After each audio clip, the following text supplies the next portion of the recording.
Light is a bright, upbeat teenager whose biggest dream is to become a top-class adventurer and give his family a comfortable, luxurious life. To chase that dream, he leaves his tiny countryside village and travels to the big city to register at the Adventurers Guild. But reality hits him hard the moment he arrives.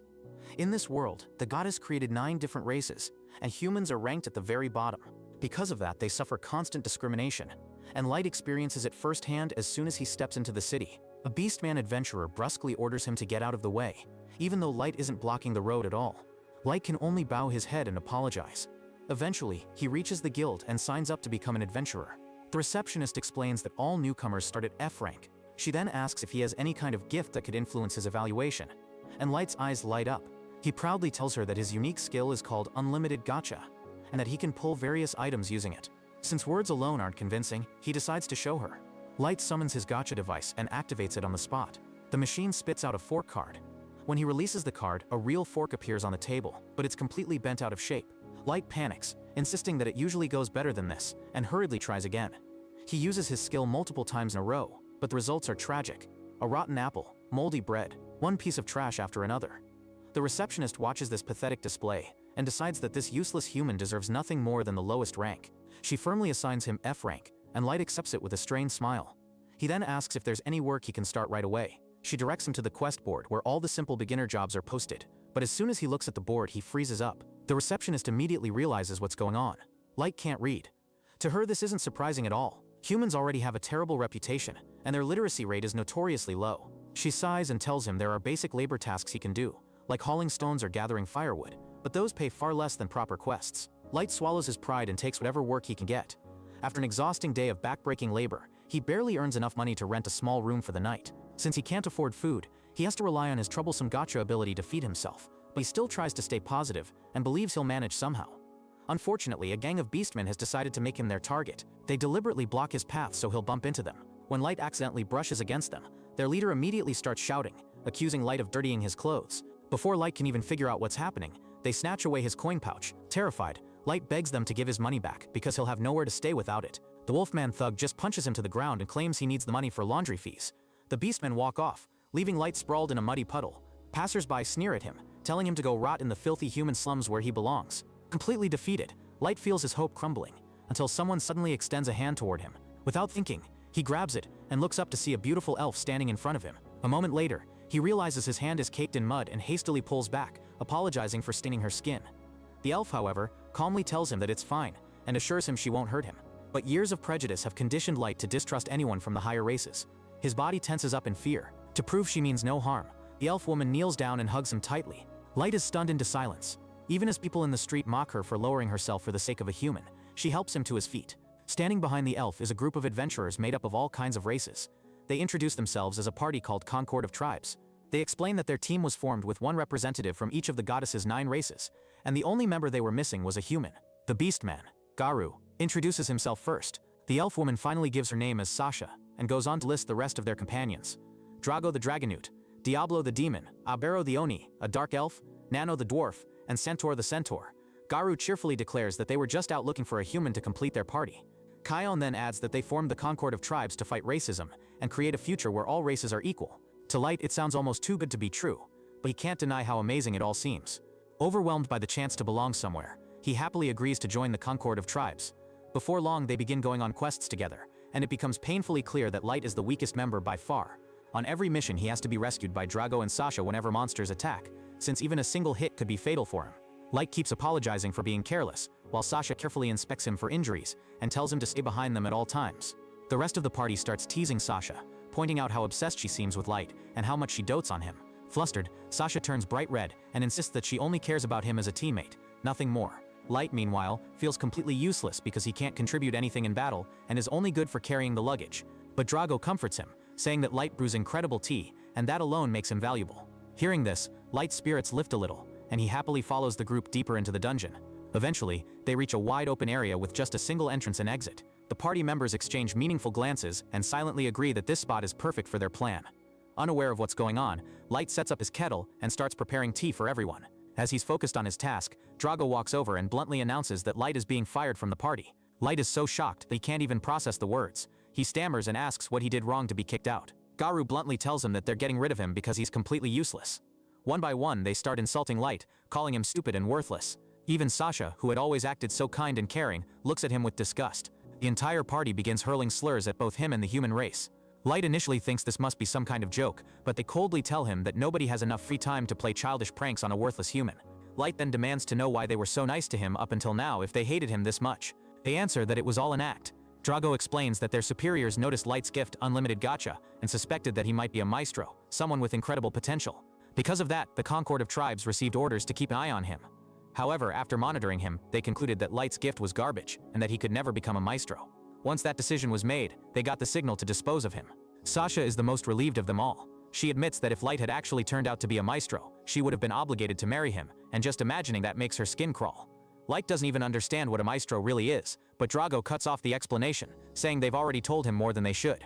If they keep talking, more adventurers might show up, so they need to finish him quickly.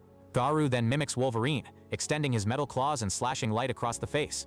Only then does Light fully realize how bad his situation is. There's no escape. Terrified, he runs blindly, sprinting as fast as he can, while his former teammates laugh and mock him, promising not to let him get away. Sasha loses an arrow that pierces his leg, sending him crashing to the ground with a scream.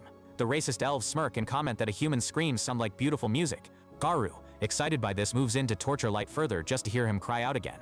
Drago, however, tells him to stop. If they go too far, the scene won't look like a monster attack. They want to make it appear as though Light died in a dungeon ambush. Garu reluctantly listens and prepares to finish Light with one final blow. Desperate, Light crawls forward, desperately clinging to life. Suddenly, the floor beneath him lights up with strange symbols. He realizes that he's stumbled into a teleportation circle. Drago sees it as well, and orders Garu to kill him before the teleport triggers, but they're a second too late. The magic circle activates and whisks Light away.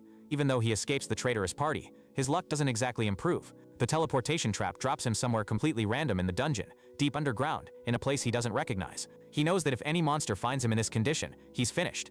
As he lies there, he thinks of his family and asks himself what he did to deserve such cruel betrayal. He remembers how kindly everyone treated him, how they promised a future without discrimination, only to turn around and reveal their true nature in the end. The thought makes his blood boil. He channels that rage into a burning desire to survive. He forces himself to stand and swears that he'll take revenge on every single one of them with his own hands. Before he can curse them further, Light hears a low growl behind him. He turns and sees a monstrous creature glaring at him, a level 1000 beast. The sight alone makes him freeze. The thing looks like it came straight out of a nightmare. Light quickly realizes that he's been teleported to the very bottom layer of the dungeon. In a bitter twist, he thinks he might have had a better chance staying with his murderous party than facing a monster like this. With no way to fight it head on, his mind jumps to his only ability, unlimited gacha.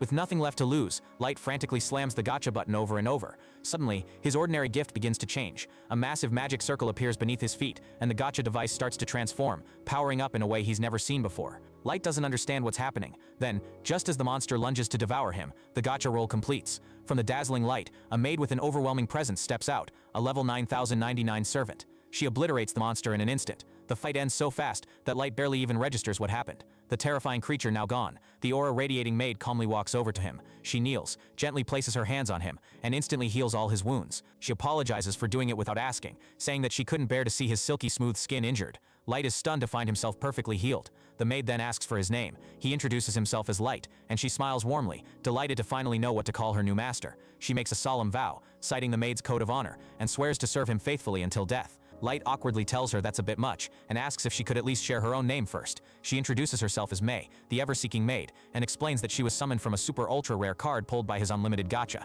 Light refuses to believe that a broken, worthless skill like his could summon someone as powerful as a level 9000 plus maid. May then asks for permission to appraise his gift more precisely. He agrees right away. May activates her appraisal ability and discovers that his true powers are hidden behind an incredibly strong concealment, so strong that anyone below her level can't even see them. She reveals that Light's unlimited gacha is far more extraordinary than he realizes. The rarity of the cards it produces depends heavily on the mana density of the surrounding environment. In fact, there's a rarity class even higher than her own super-ultra-rare rank. May explains that the surface world has thin mana, which is why he only pulled junk items there. But in the deepest layers of the dungeon, the air is saturated with mana, which allowed a servant like May to appear. She praises Light's courage for coming all the way down here alone to unlock the true potential of his ability. Light quickly corrects her, saying he's not brave at all. He's just a loser who couldn't even reach the dungeon on his own. He starts crying as he recounts how his party betrayed him, how they lied about creating a world without discrimination just to lure him in, and how they nearly murdered him. He swears he'll get revenge on them no matter what. Seeing his pain, Mei gently embraces him and admits she can't fully understand what he's gone through, but promises to do anything he asks. Taking down the scum who hurt him would be an easy task for her. Light, however, refuses her offer. It's not because he's merciful, he simply wants to be the one to personally make them suffer. The problem is that right now, he's too weak to do anything. He vows to torment each of them before finally killing them, and Mei kneels once more, telling him that if he wants to grow strong enough to carry out that revenge, she will help him every step of the way. She says she believes in his potential, and Light can only thank her from the bottom of his heart. Still, he isn't satisfied with having only one overpowered beauty in his future harem. Realizing how valuable the dungeon's mana-rich environment is, he decides to fully exploit it. He uses unlimited gacha again and again, summoning more elite maids and powerful servants to build a hidden kingdom that will become the foundation of his grand revenge. 3 years pass after that fateful day, and now Light rules over hundreds of— Light now rules over a palace packed with maids, all of whom were summoned by him over the last 3 years. Mei, just like she promised on the day they met, remains constantly at his side as his personal attendant. The rest of the maids are completely head over heels for him, cheering him on and glowing with happiness whenever he so much as looks their way. While Mei keeps trying to maintain discipline and tells them to behave properly, Light leaves the castle and walks toward the local marketplace. Out in town, everyone recognizes him. One of the vendors waves him over, insisting he join them for breakfast, while a few others complain about the shortage of snacks in the region. Light promises he'll take care of the issue soon, but Mei immediately tells him not to stress over something so minor, assuring him that she'll fix the logistics situation as quickly as possible. Light realizes that with the population growing several times over in just 3 years, he'll need to design an entirely new logistics system to keep up. He asks Mei where the rest of his legendary summons are at the moment. Mei answers that Yuki, the beast tamer, is out charting detailed maps of the dungeon outskirts and keeping an eye on the forests for any suspicious activity. Light briefly thinks about all the dangerous monsters roaming around outside, but he knows that a genius beast tamer like Yuki won't have any trouble handling them. Mei continues, saying that Ellie, the mage, is hard at work developing the special magic spells required to fulfill Light's master plan. Light worries whether Ellie will be able to pull it off, given how complex the magic formulas he requested are. He then asks about Naz, the vampire knight, who is incredible in close quarters combat, but hopelessly dense in most other areas. Mei calmly replies that she assigned Naz to patrol the castle grounds, so she doesn't have time to use her empty head and accidentally get herself into trouble.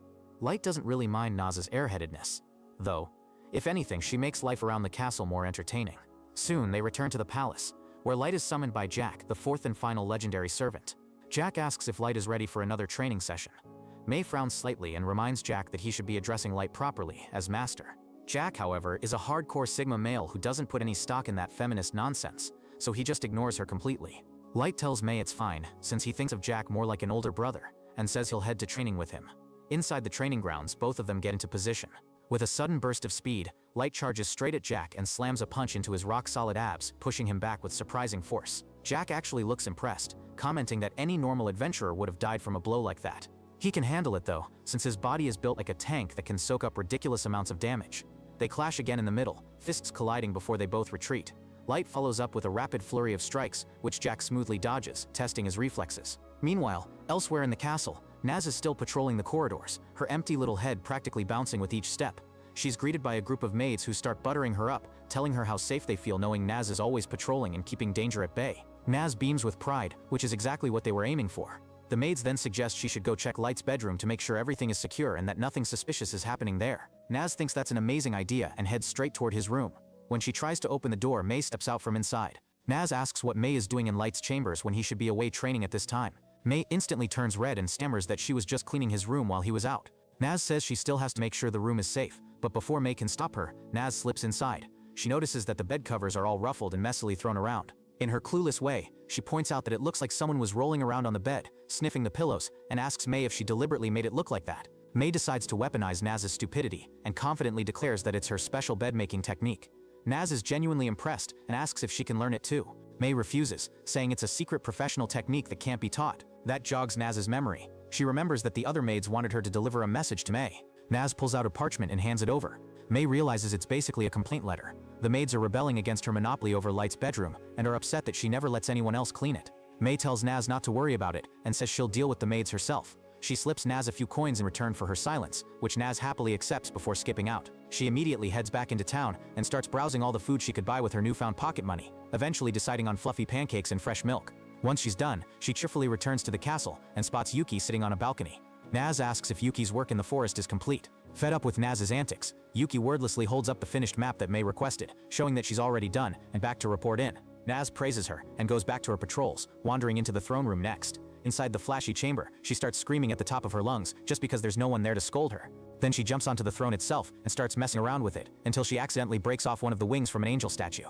Terrified of what Mei will say, she hastily jams the broken piece back into place in the most sloppy way possible and bolts out of the room. Back at the training grounds, Light and Jack are still trading blows when Jack calls for a wrap-up, suggesting they hit the baths. They head to the massive bathhouse, and once they're soaking in the giant tub, Jack praises how quickly Light has mastered his skills. He says that most monsters in the dungeon would be child's play for Light now, and that only a few beings on the surface could still pose a real threat. Then he warns Light that there are still enemies out there who would gladly obliterate him the moment they get the chance. Thinking back to the betrayal from 3 years ago, Light's expression hardens. He quietly declares that he won't rest until he gets his revenge. Meanwhile, in Mei's chambers, she summons the 4 problematic maids and demands to know what their issue is as she reads their letter back to them. Standing face to face with her, the maids fall completely silent, too scared to speak. They finally apologize and claim the letter was just their way of showing concern, since they believe Mei is overworking herself. Mei tells them to stop worrying about her workload and concentrate on their own duties. She rejects the request to clean Light's room, and instead punishes them by ordering them to scrub the entire hallway that leads to the throne room by hand. The maids protest that the hallway is way too long, but Mei tells them to keep at it. It'll keep them busy while she's away on a mission with Light.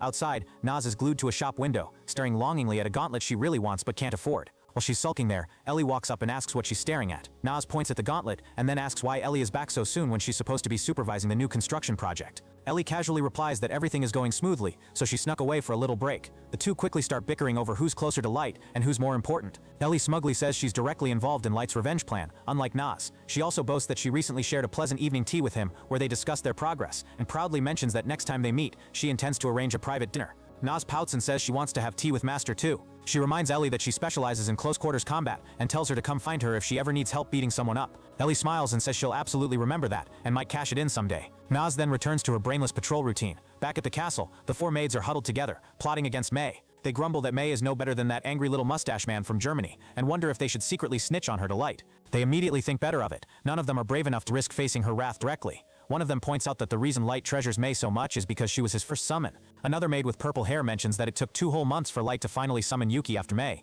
meaning he and Mei were alone together in the dungeon for those 2 months. Overcome with jealousy, all 4 of them start rolling around on the floor and acting completely unhinged. They decide to try some voodoo magic, sitting around a table and chanting die die die as if they can somehow curse Mei out of the picture. Unfortunately for them, Mei happens to overhear everything. She steps into the room, cornering them once again. The maids immediately start apologizing, insisting it was all just childish jealousy and that they didn't mean any of it. Mei tells them to stop imagining weird scenarios. She explains that during the time between her summoning and Yuki's, Light was completely focused on studying magic and training every martial art he could, leaving no time for anything else. That explanation calms them down a little. She then explains that she had actually come here to soften her earlier punishment, but after hearing their nonsense, she decides she wasn't strict enough, so she adds another chore to their list. They now have to clean the entire throne room as well. With no power to resist, the maids quietly obey and scrub every inch of the throne room. This time, they swear to keep their mouths shut so they don't dig themselves into an even deeper hole. But while dusting the throne, the green-haired idiot maid accidentally knocks loose the same angel wing piece Naz broke earlier. It falls to the ground, and the maids are horrified, convinced it's their fault, and terrified of what Mei will do if she finds out.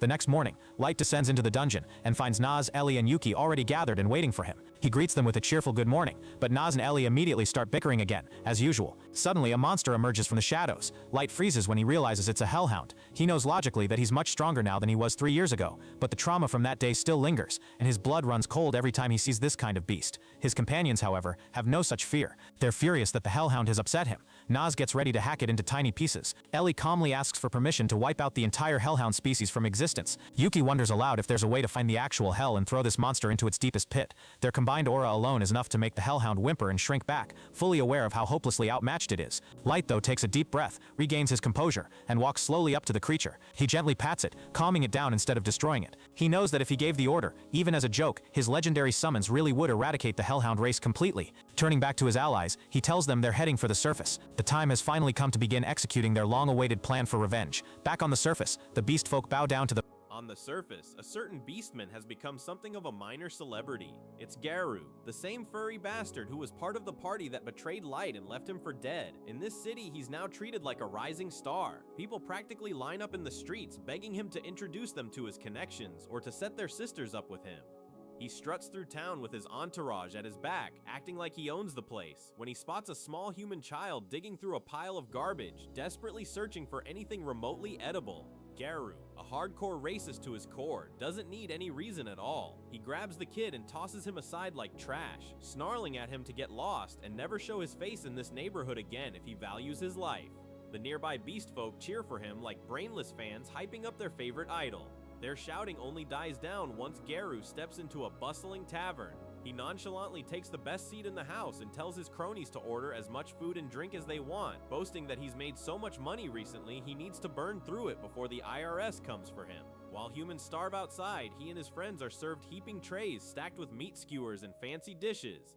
They shower him with praise, calling him the pride of the beast folk. To them, he's the ultimate success story, someone who crawled out of the slums and rose from the filth of the gutters to become a leader everyone wants to follow. Garu drinks in the admiration and smugly tells them it's not easy to become someone like him. You need to master the art of manipulating others, he says. And since beast folk are natural followers, all he has to do is exploit that nature, and he can live like royalty. According to him, the key to success is choosing the right jobs, figuring out which requests are profitable and which ones require a ton of effort for little reward.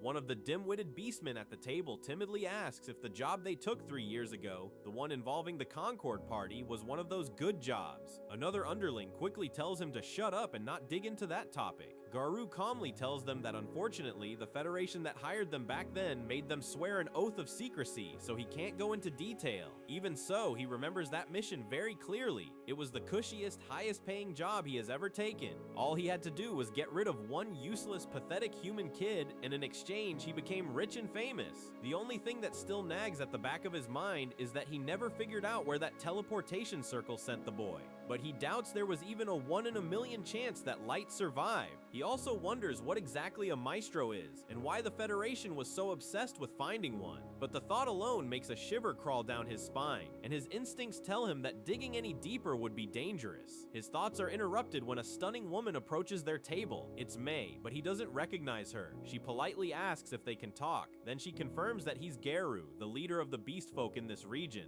Garu takes a slow sip from his drink and nods coolly. May lies without flinching, telling him she is the maid of Master Light, who belongs to a noble family of high status. The revelation blindsides Garu. He never knew that the weak human he threw away like trash might have been from a noble bloodline. For a moment, he wonders if it would have been even more profitable for him to keep Light alive back then. May continues, insisting she's been searching for Light for the past 3 years. All the trails and rumors have led her to this country, she says, the last place he was seen alive, traveling with a new party. Garu confirms that he was indeed a member of that party, and that Light accompanied them. May's eyes glisten as she pretends to get emotional and says she's heard that Light died in a dungeon and was never seen again. Garu nods and plays along, calmly stating that the story is true. Light suffered an unfortunate accident and died. May then asks if he could take her to the spot where Light met his end, explaining that it would comfort her to visit the place where her master last lived and breathed. Garu immediately asks, in a flat and greedy tone, what's in it for him. In response, May quietly sets a small bag on the table. When he opens it, he finds 3 solid gold bars inside.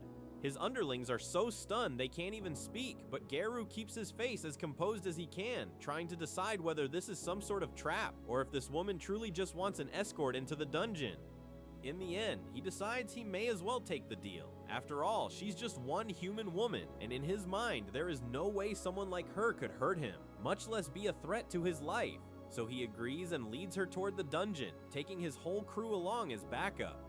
Hours later, as they're walking through the depths, Garu glances at May and asks if she's doing alright. She looks exhausted, but gives him a soft smile and says she can still keep going. While she struggles onward, he's busy fantasizing. He thinks about how lucky he is that incredible jobs keep falling into his lap. He plans to take all her gold, drag her down emotionally, and then defile her right on top of Light's grave once the job is done. Eventually, they arrive at the cavern where he and the others abandoned Light 3 years ago. Garu gestures around and tells May that this is where Light met with his accident. He casually lies that a pack of monsters ambushed their group and Light didn't have time to retreat. According to his story, Light was torn apart by claws and fangs and then caught in a teleportation trap, after which he simply vanished. He claims Light was never seen again. May collapses to her knees and starts crying. Garu looks down on her, thinking to himself how pathetic humans are, unable to sense danger even when it stares them in the face. Behind him, his underlings silently fan out and take their positions, blocking the only exit from the cavern. He keeps up his act and goes on with his fabricated tale about how he tried to save Light but just couldn't manage it in time.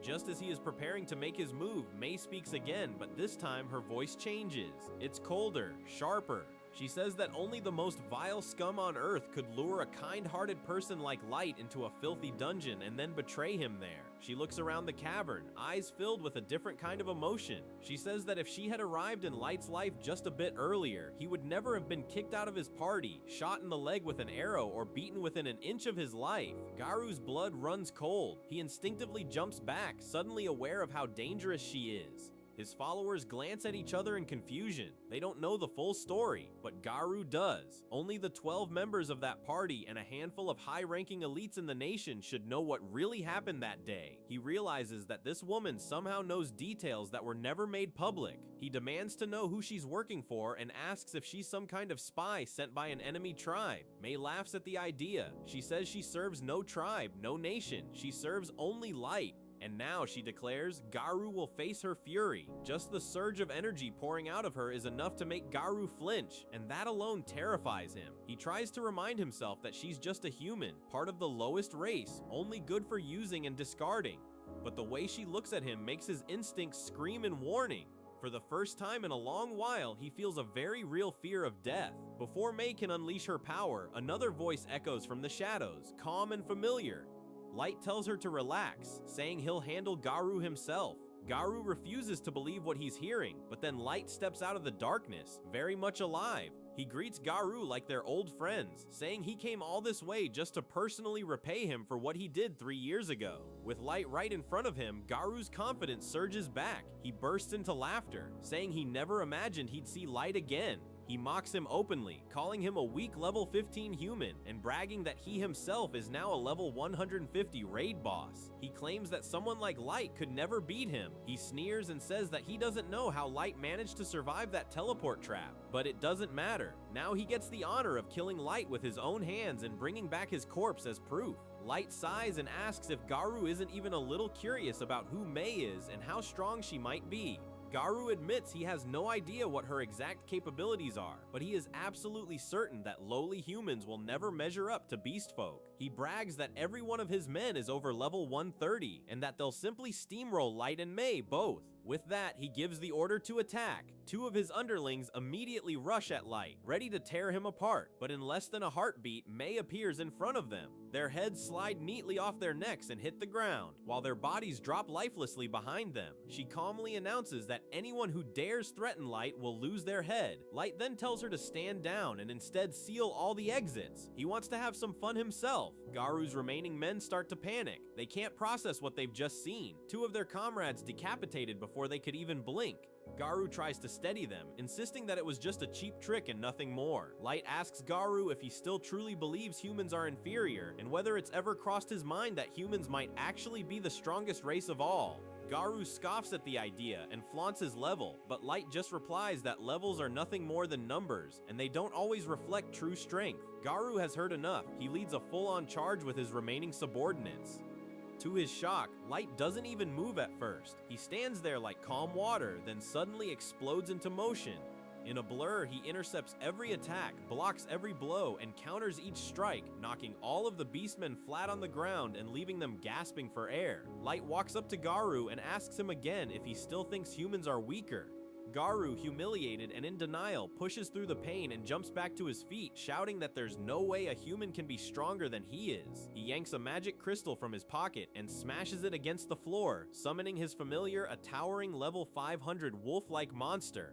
Light glances at it and asks if that's really the best Garu can do, convinced Light is bluffing out of fear. Garu laughs and orders Light to start begging for his life. Light doesn't budge. He simply tells Garu to go ahead and attack, promising not to move even a single step from where he's standing. Enraged, Garu commands his familiar to unleash its most powerful attack, a concentrated blast strong enough to annihilate an entire city. A violent explosion erupts, dust and smoke filling the cavern. When the dust finally settles, Garu's eyes nearly pop out of his head. Light is still standing in exactly the same spot, completely untouched, not even a scratch on him. Light casually mocks Garu for giving his attack such an impressive name when all it accomplished was kicking up dust. Garu is stunned into silence, and his surviving underlings are on the verge of wetting themselves. Light calmly declares that it's his turn now. He pulls out a card in a dramatic, almost theatrical motion like a duelist from Yu-Gi-Oh! And activates it. Behind him, a massive figure materializes, the ultra-rare level 9000 Primal Wolf God. Its form is towering, majestic, and slightly translucent, its presence alone enough to make every beastman in the room tremble. Light orders the Wolf God to kill Garu's familiar, but instead of unleashing some giant beam attack, the Wolf God simply exhales. A soft breath leaves its jaws, and the power contained in that breath instantly crystallizes Garu's wolf. The familiar shatters into glittering pieces right in front of its master. Garu snaps. He can't understand how his level 500 monster was obliterated in a single second. Light calmly states that he could have handled the beast himself if he'd wanted to, even without the Wolf God. To drive the point home, Light reveals his true level, maxed out at 999. Garu starts shaking uncontrollably as he stammers that it's impossible. Humans, he insists, are supposed to cap out at level 100. And if this really is the same human from 3 years ago, logically he should at least look a bit older by now. Light explains that he's wearing an age-suppressing ring that stops his physical growth. He wants to preserve the exact appearance he had on the day he was betrayed, so he never forgets how it felt and who did it to him. Garu realizes he's completely finished. There is no scenario in which he can win against what Light has become. Knowing he's as good as dead, he does what cowards always do. He drops his weapons, collapses to his knees, and starts groveling. He apologizes frantically, insisting that it was all the Federation's fault and that he was forced into it. He claims that even today, he never really intended to hurt anyone and was planning to tell Mei the truth all along. He says it was his underlings who came up with this plan on their own and dragged him into it. His remaining cronies stare at him in disbelief, unable to recognize the arrogant leader who was bragging about his strength just that morning. Garu bows his head and begs for forgiveness, even going so far as to offer himself up as Light's personal pet if that's what it takes to survive. Light, however, isn't interested in his excuses. He simply asks what a maestro actually is and why the government is so obsessed with finding one. Garu honestly replies that he doesn't know. The Federation just told them that the maestro was likely to be human. Light then asks why they decided to kill him the moment they concluded he wasn't the maestro. Garu immediately lowers his head again and says he truly has no idea. They were simply given the order to eliminate him once he was deemed useless. Light turns to Garu's cronies and asks if any of them know more. Terrified, they all suddenly claim they have the information he's looking for, hoping their cooperation will spare their lives. Mei activates her special eye and sees straight through their lies. Without a moment's hesitation, she cuts them down, slicing them to pieces and splattering blood across the stone as she coldly declares that anyone who lies to Light will die by her hands. Light then faces Garu once more and asks him a different question. If Light were to go to the surface now and wage war, how much of a chance would he have of winning? Garu answers honestly for once. He says that Light is strong enough to crush entire nations on his own. But if all the countries banded together, combining their weapons and armies, things might get difficult for him, especially since he's only one man with a maid. Light smiles and says he wants to show Garu something. He uses teleportation magic, and in an instant, they appear in Light's own throne room. Garu's mind nearly breaks the moment he sees what's waiting there. Arrayed before them is an overwhelming army. The weakest soldier present is level 1500. 4 different maids, each at level 9099, stand at the top, with countless other subordinates ranging from level 6000 all the way up to level 9000. Garu can't even speak. A tear falls from his eye as the realization hits him. Light isn't just someone who can topple a country. He could erase the entire world in the blink of an eye. He is, for all intents and purposes, a god. And Garu can't help but wonder what will happen to this planet once that god finally decides to wage war. A few months pass, and Light finally emerges from the depths of the dungeon abyss with his party at his side. His first destination is his old village. He wants to show his family that he has truly become someone strong enough to protect and support them for the rest of their lives. But when he reaches the outskirts, the joy and anticipation in his eyes are crushed in an instant. What he finds instead of home is devastation. The entire village is in ruins. Burned homes, shattered fences, blackened earth. Light breaks into a desperate run, as if sprinting faster might somehow change what he's seeing. He stumbles into the middle of the wreckage and falls to his knees, completely numb and overwhelmed by despair. May and the others quietly gather around him, trying to calm him down. They promise him that whoever did this to his village will pay. They'll find the culprits and make them suffer. The only sliver of hope Light gets is that as they examine the remains of the settlement, they do not find the bodies of his family among the dead villagers. No familiar faces appear in the carnage. That tiny detail keeps his hope alive. Maybe his family managed to escape the slaughter and are hiding somewhere in this country. A couple of weeks later, Light returns to the destroyed village again. This time, he wants to look at everything with a clear head.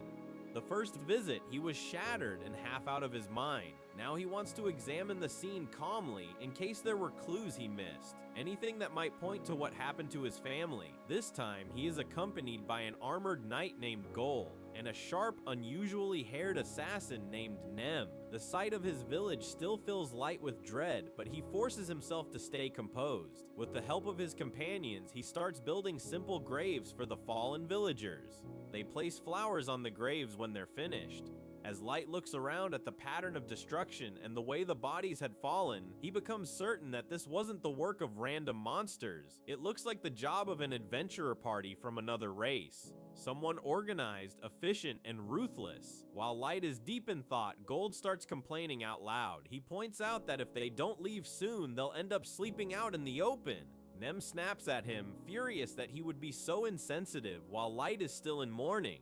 She tells him to shut up and let Light have all the time he needs. Gold doesn't back down. He tells Nem that he would follow Light to the peaks of the coldest ice-clad mountains or to the deepest pits of hell if necessary. But he adds that's exactly why they should also find a safe, comfortable place to rest, especially when Light is grieving. Nem can't really argue with that. Their brief bickering actually lightens the mood a little. Light ends up smiling faintly, stands up and tells them to relax. He's alright for now.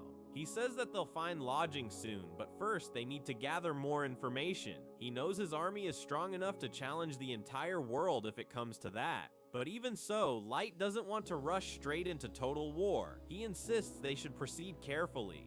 Gold agrees, saying that if you want to win a war with minimal chaos, you need to know your enemy just as well as you know yourself. Light nods and adds that they should first evaluate the strength of each nation.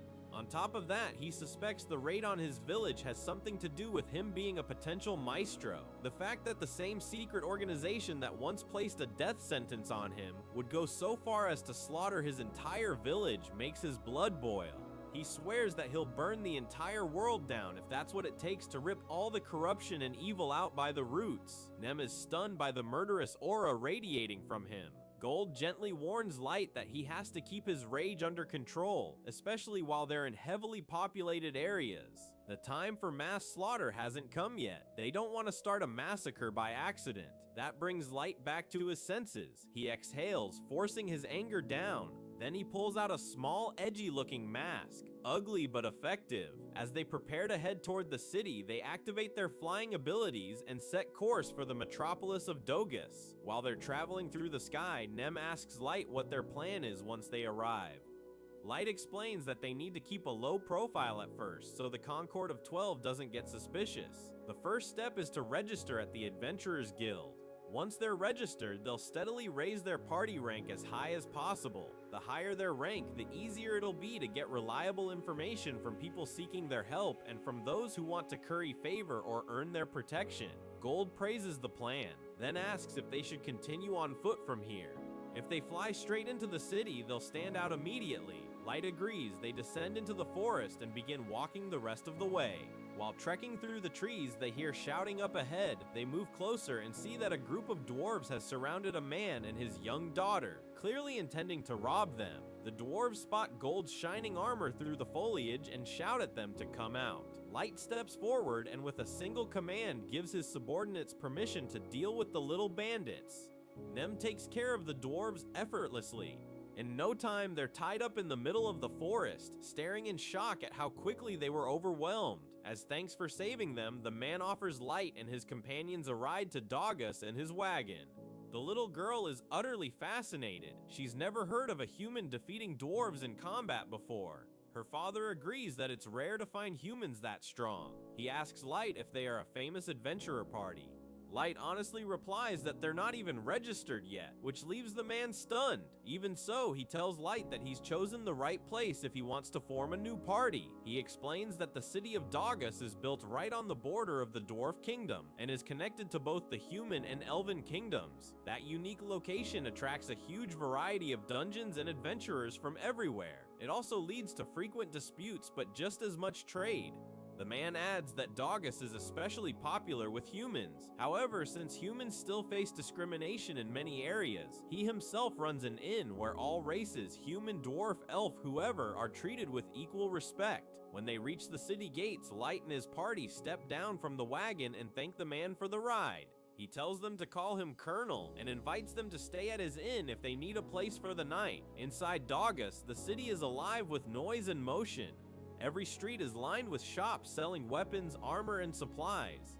The glow of forges and furnaces spills out from workshops where dwarven blacksmiths hammer swords and shields into shape. After taking in the city's vibrant atmosphere, Light and his party head straight for the Adventurers Guild. They enter a large hall filled with people clustered around notice boards loaded with quests. Light notices that there are quite a few human adventurers here as well. Even so, the familiar pattern of discrimination hasn't disappeared. Humans instinctively step aside, making way for adventurers of other races. Light chooses to ignore it for now and goes directly to the registration counter. When they register, the guild assigns them a starting rank. Nem fumes immediately, furious that Light has been given such a low grade. She snaps at the receptionist and tells her she better fix her attitude or someone else will fix it for her. Nem angrily demands that the woman reevaluate their rank, insisting that Light is absurdly strong and deserves to be at least S rank. The receptionist isn't impressed in the slightest. She tells Nem to get her smelly human self out of her face and just accept the rank they've been given. Nem is about to explode, but Light steps in before she can escalate it further. He stops her, apologizes to the receptionist, accepts the rank without argument, and calmly walks out. Once they're outside, Nem immediately starts apologizing to Light, convinced she made everything worse. Light tells her to relax and not worry about it. He leads his party to Colonel's inn. Colonel is delighted to see them again and asks how he can help. Light tells him he has a somewhat unusual request. He wants to rent the entire upper floor of the inn for a full month. During that time, no one other than Light and his party is allowed up there, not even the inn's staff. Light apologizes in advance for any inconvenience, but says it's important. He then takes out a heavy bag filled with gold coins and offers it as payment. Colonel tries to refuse, saying he could never accept money from someone who saved his life. Light insists, and after some reluctance, Colonel gives in and takes the payment. Once they reach the upper floor, Light erects several magical barriers to block spying, eavesdropping, and unwanted intrusions. Only after he's sure they're safe does he remove his mask and cloak and finally relax a little. Nem, however, brings up her concern again. She tells Light that he should have let her and Gold handle the information gathering. Light is incredibly strong, but that's exactly why they shouldn't take unnecessary risks. You can never be too careful. Her words hit a nerve. Light stands up, his expression darkening, and asks if Nem is trying to deny him his right to revenge, if she wants to stop him from bringing justice to the ones who destroyed his village and his family. That same terrifying aura of death and destruction surges out of him again. Nem is so frightened she drops to her knees and starts groveling, begging forgiveness and insisting she never meant to insult him or question his resolve. Light eventually calms down, realizing he overreacted. He apologizes to Nem, acknowledging that she only wants to keep him safe. The next morning, they finally prepare to enter the dungeon near Daugus. They get dressed for exploration and join the long line of adventurers waiting at the enormous front gate. While they stand in line, three hooded figures casually cut to the front, shoving ahead of a group of young human adventurers. Just from their brazen confidence, Light can tell they're not human, they're from one of the higher races. All the human adventurers fall silent, intimidated and unwilling to say anything. Light, however, speaks up. He tells the hooded trio to step back and wait in line like everyone else. One of the hooded men whirls around, outraged that a human dared to address him like that. Light calmly suggests that if the guy really is from a noble family, he probably doesn't want to cause a scene here. The hot-headed one reaches for his weapon, but another member of his party grabs his arm and holds him back. Eventually, they grudgingly step out of the line and move elsewhere. As he leaves, the angry one glares at Light and warns him that this isn't over. The humans in line cheer quietly for Light, saying they themselves would never have had the courage to stand up to adventurers from other races. The young party in front of him turns and asks why Light's group hasn't brought any supplies. They explain that this dungeon is huge and can take several days to clear, so most adventurers carry camping gear and rations so they can rest inside. Soon, Light and his party enter the dungeon. A new world of twisting tunnels, strange landscapes, and swarming monsters unfolds before them. Once Light is sure no one else is nearby, he activates concealment magic over his group and then uses flight magic so they can soar through the dungeon floors without being seen.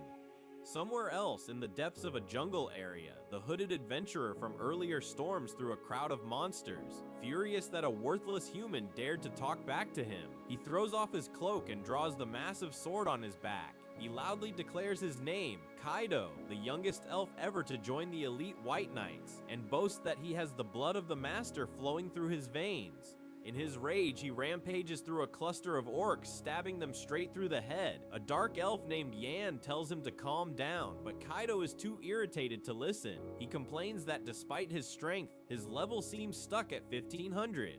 Yan points out that a normal elf usually caps out at level 700, so Kaido is already far beyond average. But Kaido isn't satisfied. He vows that he will surpass this limit somehow, no matter what. Back on the third floor of the dungeon, Light and his party have already finished sweeping the level. They decide to call it a day after collecting all the magic stones and gems as proof of their clear. While heading back, they admire how vast the dungeon really is. Without flight, just going up and down between floors would take a ridiculous amount of time.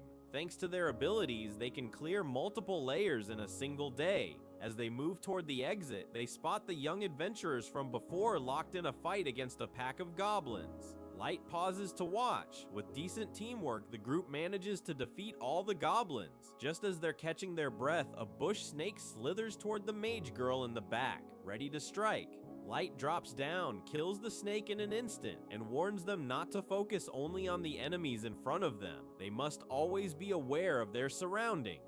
The young adventurers bow and thank him for the save. At that moment, a pack of wolves bursts out of the trees. The new adventurers immediately panic and prepare to run, but the wolves ignore them entirely and dash past. Confused, they don't understand what scared the wolves so badly. Their question is answered a moment later when a gigantic mantis emerges from the forest, towering over them and radiating killing intent. It's ready to tear apart anything in its path. And standing between this monster and the terrified young adventurers, blocking their only path to survival, is Light. The young adventurers freeze as the giant mantis appears, completely terrified and trying to figure out how to escape alive.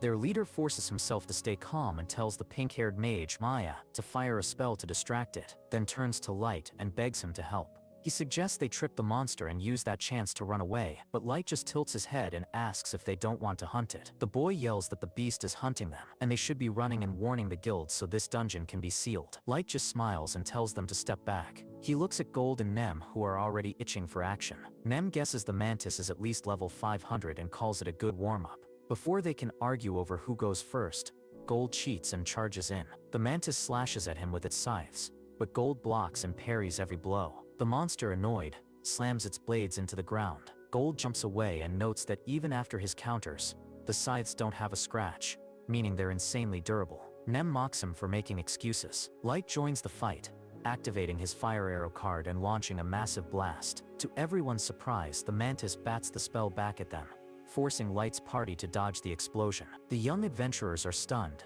They've never even seen someone above level 100. And now they're watching spells like this being thrown around casually. The leader tells Maya to fire an explosion spell, but she snaps, saying they're completely outclassed. Light just cast a high-class combat spell without any chanting, which is insane for a human.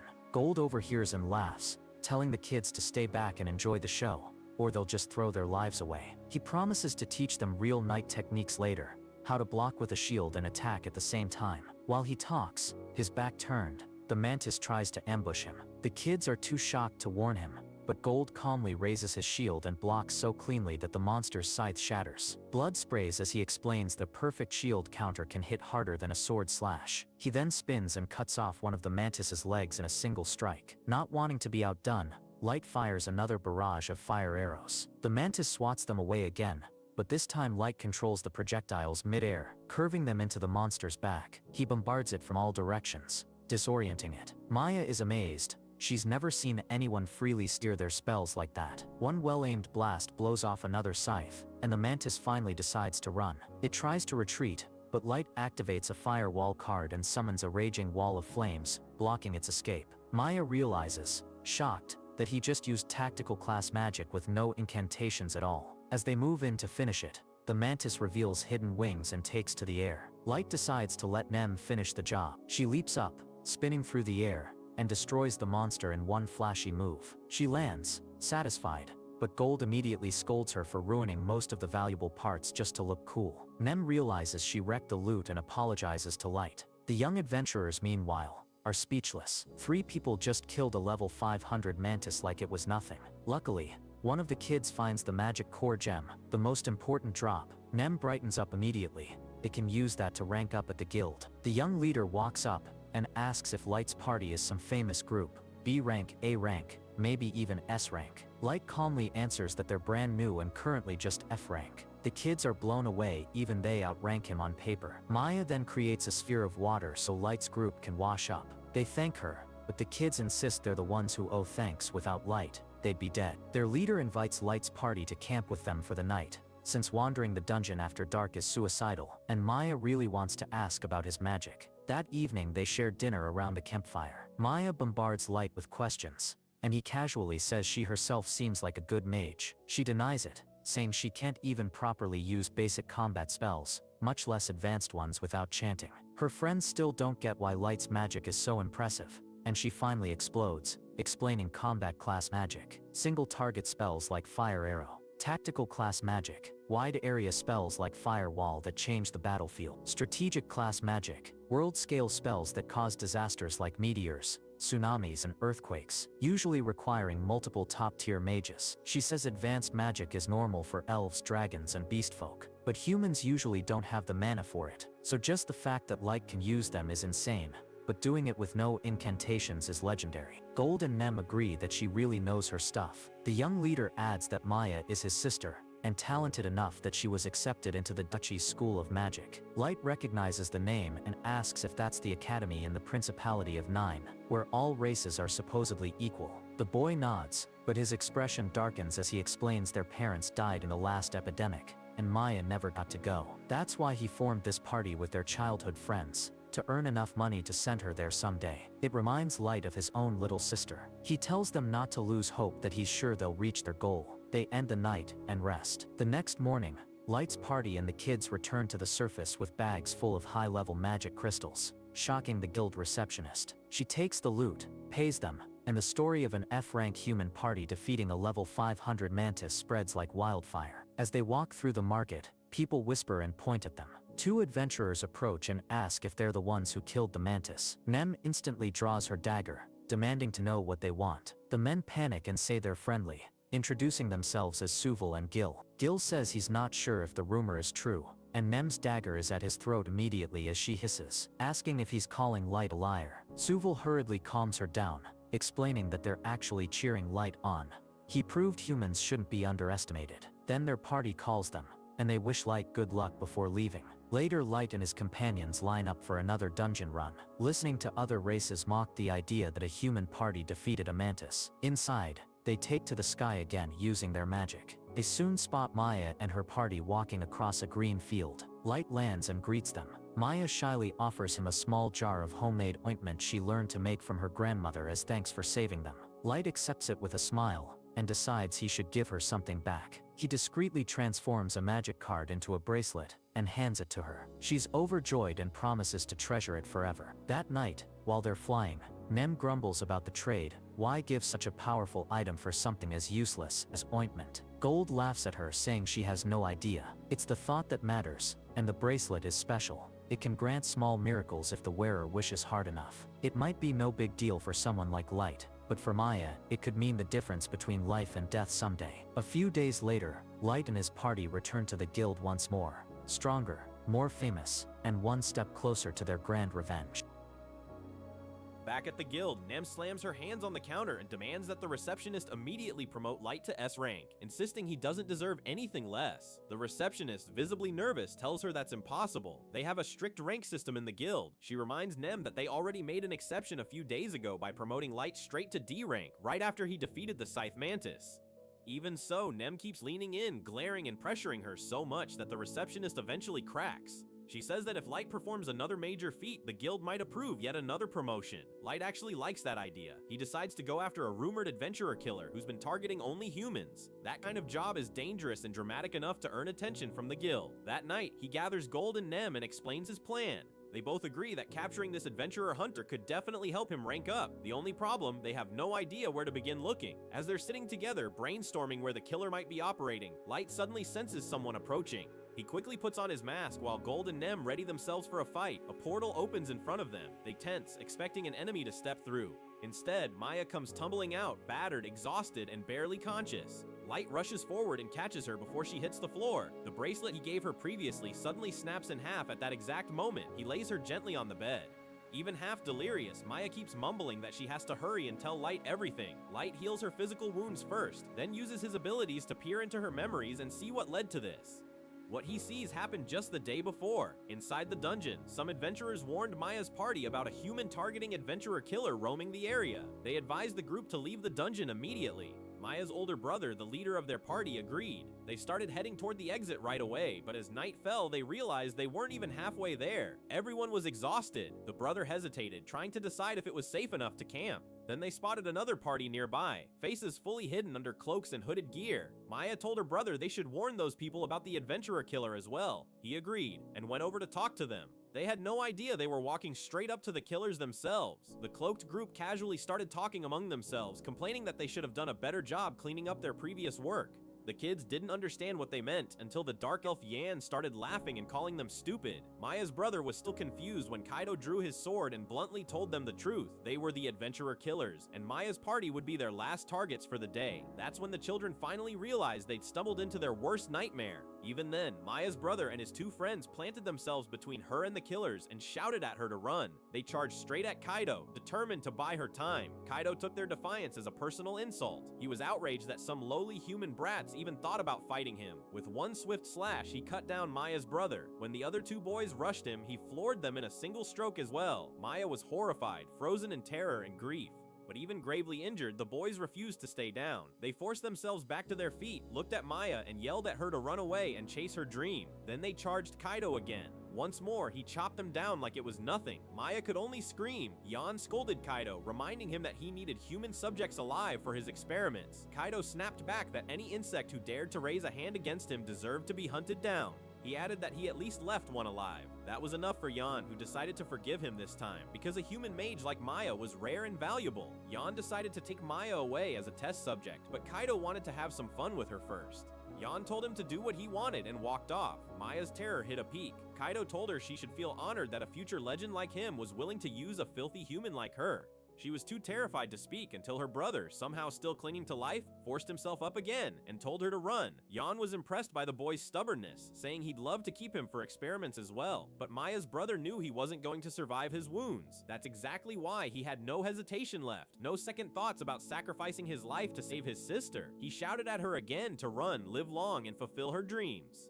Maya finally obeyed and bolted, tears streaming down her face. Yan ordered Kaido to go capture her, but Kaido bristled at being told what to do. He first decided to finish off the brother. The boy was barely standing, repeating to himself something Gold had once said. Battles are all about creativity and skill. This was his last chance to prove he'd learned something. Kaido didn't even take him seriously. While Kaido was acting arrogant and distracted, the boy suddenly hurled his sword at his face. Kaido barely managed to dodge it, but that was just the setup. The boy stepped in with his shield and smashed it into Kaido, knocking him to the ground. For Kaido, it was humiliation. A human had shattered his pride. Enraged, he conjured a spike of white light and drove it straight through the boy's chest. He was about to walk over and finish him off properly when Yan intervened. He pointed out that they had more urgent problems. Maya was getting away and might alert others. Kaido, fuming, decided to listen and sprinted after her. He caught up quickly and cut off her escape by forming multiple blades of light in front of her, like a glowing cage. He told her she needed to learn how to behave in front of the wielder of the legendary elven sword. Then he created a staircase out of floating blades of light and descended to her level, fully intending to play with his prey. But Maya refused to waste the chance her brother and friends had bought with their blood. She fought back and fired ice spells at Kaido. He easily deflected them. When she turned and tried to run, he slashed her leg to make sure she couldn't escape on foot. He told her that now she would have the honor of entertaining a future hero like him. Maya glared at him and spat back that he wasn't a hero at all, just a bully who liked to hurt those weaker than him. If she had ever met anyone worthy of being called a hero, it was Light. Her words hit Kaido right where it hurt most. Other elves had called him a bully his whole life. Hearing it from a human and being compared unfavorably to someone else made him snap completely. When she called him a spineless loser, he lost it and sent his blades of light flying at her to kill her outright. In that moment of mortal danger, Maya desperately wished for a way to escape and reach Light, the only person she believed could save her. The bracelet on her wrist responded to that desperate plea. It activated, turning her wish into reality and teleporting her directly into Light's room. Now that Light has seen everything through her memories, he turns to Nem and Gold and tells them they're moving immediately. Back in the dungeon, Kaido arrives where Yan is working on Maya's brother. Against all odds, the boy is still alive, and Yan is in the process of healing him, sloppily, but enough to keep him breathing. As soon as Yan sees Kaido, he asks where Maya is. Kaido shrugs and says he thought she used some kind of teleportation item to escape. He assumes she'd reappear somewhere nearby to try and save her brother. Yan loses his cool. He demands to know how a former member of the mighty White Knights could be outplayed by a human girl. Kaido yells back that he didn't know she was carrying a teleportation artifact. That's when Yan's face drains of color. If Maya reaches the guild and tells them everything, the Elven Kingdom will hear about it quickly. They'll send the White Knights to arrest them and reclaim the legendary sword that Kaido stole. Kaido panics at the thought. He knows exactly how powerful the White Knights are, and their captain alone is over level 3000. The idea of confronting them crushes what's left of his arrogance. He starts stomping the ground in frustration, losing control. Yan tries to calm him down. He says it's not too late. If Yan can finish his research, Kaido could break through his current level cap and become stronger than the White Knight's captain. Kaido's mood shifts. Hope flickers back into his eyes as Yan says they just need to find a safe place to continue the experiments. That's exactly when Light arrives. He steps out of the shadows and tells them they're not going anywhere. The elves instantly recognize him from earlier in the dungeon and wonder how he managed to appear behind them without a single sound. Light ignores their confusion for now. First, he walks over to the two other boys lying nearby and gently puts them to rest, checking their conditions. Gold brings the leader, Maya's brother, to him and says his wounds have been healed, but badly and clumsily. The elves are stunned.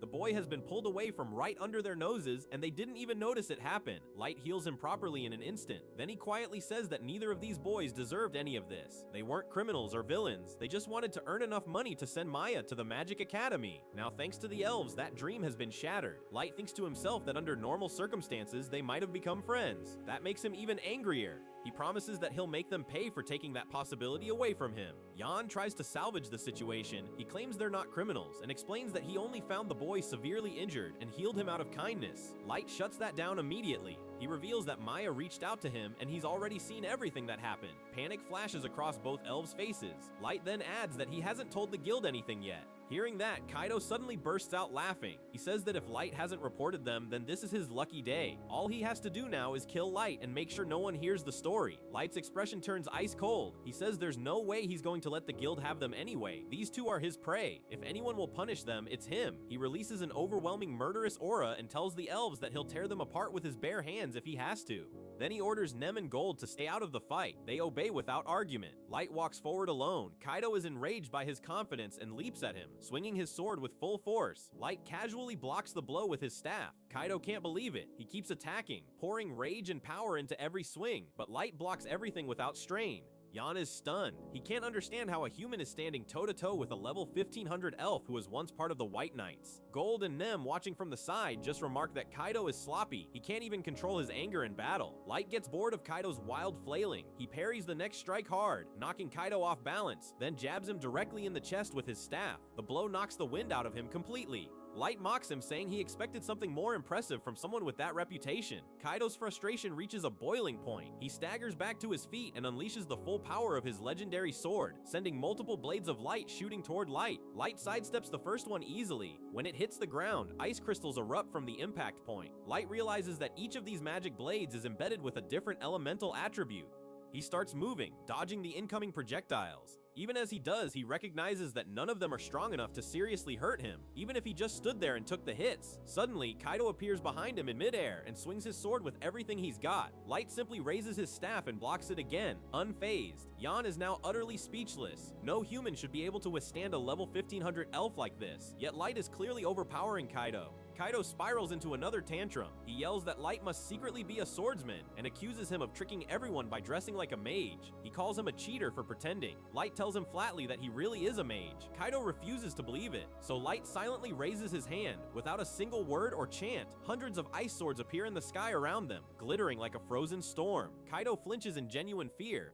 In a panic, he fires more magic swords at Light. Light responds by guiding his floating icicles to intercept and shatter each glowing blade mid-flight, one after another. Yan is horrified. What Light is doing is something even the most gifted elf mages can't pull off. Precise control of multiple spells with no incantation, while simultaneously defending and attacking. Kaido keeps hurling magic swords, but Light uses his icicles as a shifting barrier, blocking every attempt. Kaido starts screaming that Light has to be cheating. He shouts that there's no way anyone can overpower the holy sword Grandius, which was granted to an ancient maestro by the heavens themselves. Light pauses at the name and asks Kaido how he knows about that. The arrogant elf laughs through his rage and declares that he knows because he carries the blood of a maestro himself. He says people call him a sub-maestro, a successor by blood. Hearing that, Light's expression changes the moment he hears the word maestro. It's the first real lead he's gotten in a long time. Instantly, his priorities shift. He tells Gold and Nem that he's changed his mind. He's not gonna kill these elves here. Instead, he wants to capture them and drag them back down to the abyss. There, he'll use every method at his disposal to squeeze out every last scrap of information they have. Only after that will he decide how to dispose of them. Kaido, still completely clueless about how outclassed he is, laughs in Light's face. He starts bragging that his sword was bestowed directly by the heavens onto a chosen hero, and that people like him are born different from the rest.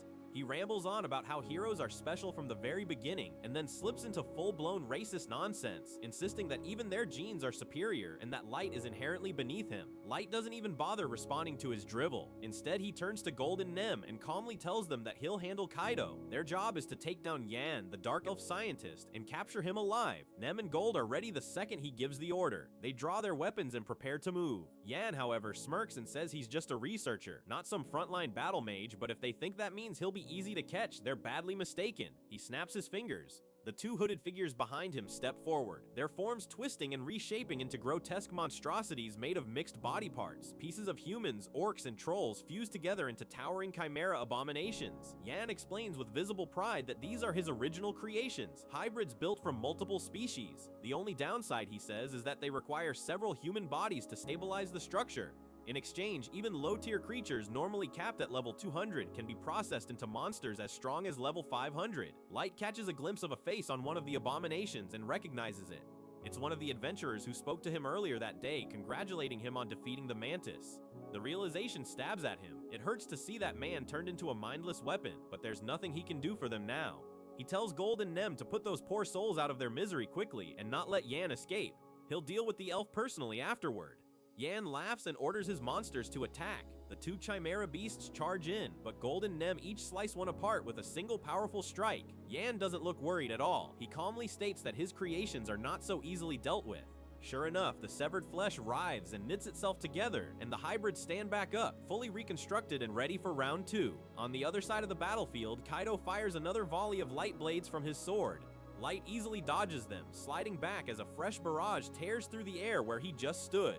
One of the hybrid monsters lunges at Nem. She flips back, slashing several of its arms and yelling at it to just lie down and die already.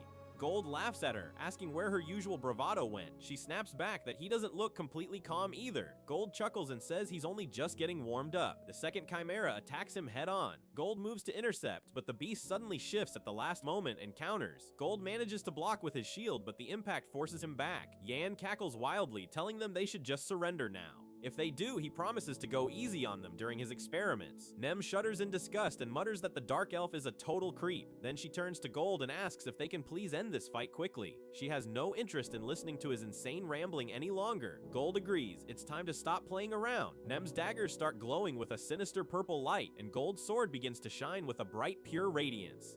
They both prepare to unleash their ultimate techniques. Jan is still relaxed, insisting that his hybrids have exceptional regenerative abilities and can't be killed so easily. His confidence dies in his throat a second later. When Gold and Nem strike, the monsters don't regenerate. Their bodies ignite with otherworldly energy and start burning away, turning into ashes instead of healing. Jan's eyes go wide. He rushes forward to figure out what went wrong. He doesn't get far. Nem appears in front of him in a flash and ends the Dark Elf's future in one brutal, precise move, making sure his twisted research and his bloodline both end right there. Meanwhile, Light's duel with Kaido escalates. Light uses his ice magic to batter Kaido again and again, pushing him back until he stumbles and falls hard onto the ground. Light approaches him, asking why he's chickening out now when he was the one who started the fight. The taunt hits a nerve. Kaido remembers the human boy Maya's brother who dared to stand up to him and even knocked him down with a shield bash. The memory rekindles his hatred. He snarls that humans are beneath him, a stain on the world, and that they should be wiped out entirely. He drags himself up and unleashes the full power of the legendary sword Grandius. The blade stretches upward like a beam of condensed light, extending toward the sky. When he swings it, Light is forced to retreat, the sweeping arc threatening to slice everything in its path. Light quickly realizes that the sword is packed with multiple layers of enchantments. It stopped behaving like a normal blade and is now acting more like a long whipping lash of magical energy, curving and twisting unnaturally as Kaido swings it. From a distance, Nem and Gold watch quietly, commenting that it is an interesting technique for a low-born peasant at least. But they both know it still isn't anywhere near enough to pose a real threat to Light. Kaido keeps getting angrier as Light avoids every strike. He screams at Light to stop running and stand still, claiming that a single hit from this legendary blade would be enough to erase his entire bloodline. Light laughs and tells him he's seriously overestimating himself. Then, to make his point, he drops back down to the ground and spreads his arms wide, openly daring Kaido to hit him. Enraged beyond reason, Kaido puts everything he has into one massive swing and brings the sword down hard on Light's shoulder. The impact lands clean and does absolutely nothing. Light stands there completely unharmed, not even a scratch on him. He smiles and calmly asks if that's really the best Kaido can do. Kaido's brain short circuits.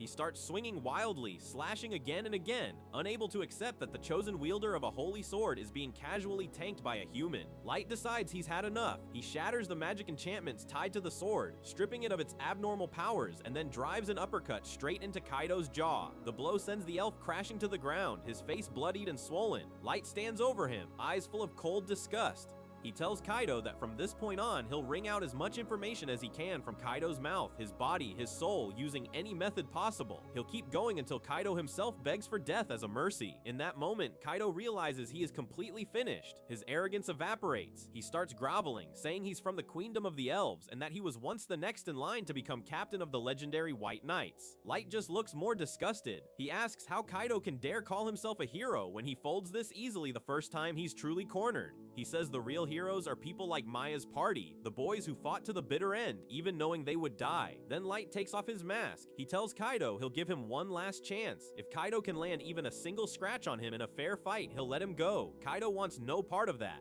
Instead of accepting, he turns tail and runs, unable to face the reality in front of him. Light has no intention of letting him escape. He wants Kaido to feel the same kind of helpless suffering he inflicted on Maya. He calls down a solar ray, blasting one of Kaido's legs clean out from under him and dropping him to the ground in agony. Soon both elves are bound and helpless. Light gathers up the bodies of Maya's fallen friends and decides they can't be buried in the dungeon. It's too dangerous with monsters roaming around. Instead, he uses teleportation magic to bring everyone, corpses and captives alike, down to the abyss. When Kaido and Yan open their eyes again, they see a massive throne room and have no idea where they are. Light explains that they're at the very bottom floor of the Dogus dungeon, the deepest level of the world's most dangerous labyrinth.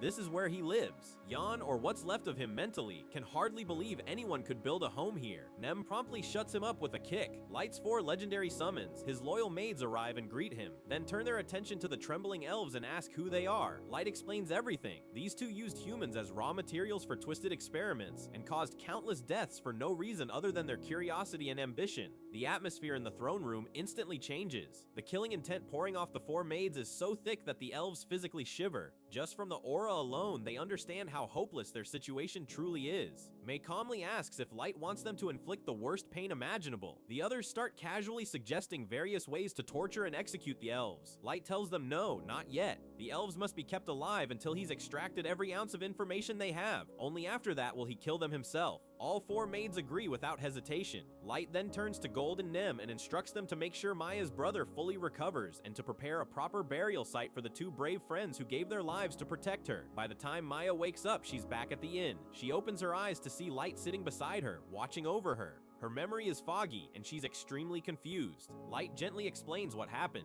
He lies and tells her that he found her unconscious in the dungeon and carried her back to safety. Everything comes rushing back in a painful flash. She jolts up and frantically looks around the room for her friends and her brother. She only sees her brother lying asleep in the bed next to her. Light tells her that her brother is in a deep healing sleep. He took serious injuries, but thanks to treatment, he should make a full recovery. Then Light's tone darkens. He admits that he couldn't save her friends. The only things he managed to recover were a few strands of their hair, which he hands over to her as keepsakes. It's a cold, brutal memento, but it's all that's left. Maya breaks down in tears, mourning her friends. At the same time, she clings to the hope and relief that at least her brother is still alive and that she doesn't have to face this grief alone. The next morning, Light and his party head to the front desk at the guild. The receptionist informs him that his rank has been raised to C rank. Light is surprised. He told the guild a false version of the story, claiming that the two elves got away. The receptionist explains that even the information he provided is extremely valuable. Just knowing details about those elves and their activity is enough to justify another promotion. Later, they meet Maya and her brother again. Surprisingly, both siblings are relatively calm, considering they just survived a massacre. They tell Light they've decided to quit being adventurers and return to their hometown. Light asks why they don't just form a new party and continue. Maya says she can't live with the trauma of staying in this dungeon in this city, not yet. Her brother adds that it wouldn't feel right to build a new party without their childhood friends. On top of that, they want to take what remains they have of their comrades back home, return their belongings, and give their families closure. Light wishes them good luck and promises that their paths will cross again one day. After that, he tells Gold and Nem to hold things together on the surface while he teleports back to the abyss. Down in his throne room, he is greeted by May and Ellie. They bring him tea and hand him a stack of notes containing everything they've managed to extract from the elves so far. Ellie explains that a sub-maestro isn't a single specific person. The title is given to anyone who is related to a maestro in some way and has an unnaturally easy time gaining levels. By that definition, every single member of the White Knights is considered a sub-maestro. Kaido was nothing particularly special among them. May adds that according to the elves, if a new maestro isn't found, the entire world will be destroyed. Light finds that hard to wrap his head around. He doesn't understand how something that sounds so abstract could lead to global annihilation. Either way, it gives them their next objective. They need to get the White Knights under their control and interrogate them. He asks Ellie about Kaido and Yan's current condition. She casually shows him a view of a purgatory-like realm where the two elves are being tortured relentlessly, day and night. Light says they've served their purpose now. With a special spell card, he ends their lives in the most horrifying way possible, wiping them out completely. Then he turns back to Ellie and asks if everything is ready to move on to the next phase of their plan. Ellie smiles and says yes, their preparations to capture White Knight Sasha, the elf who betrayed Light all those years ago, are complete. Light imagines the moment Sasha will be on her knees in front of him, begging for her life, and savors the thought. He steels himself, ready to set the next stage of his revenge into motion. But that's where this video ends. Remember to like the video, subscribe to the channel, and turn on notifications. Thanks for watching, and I'll see you in the next one.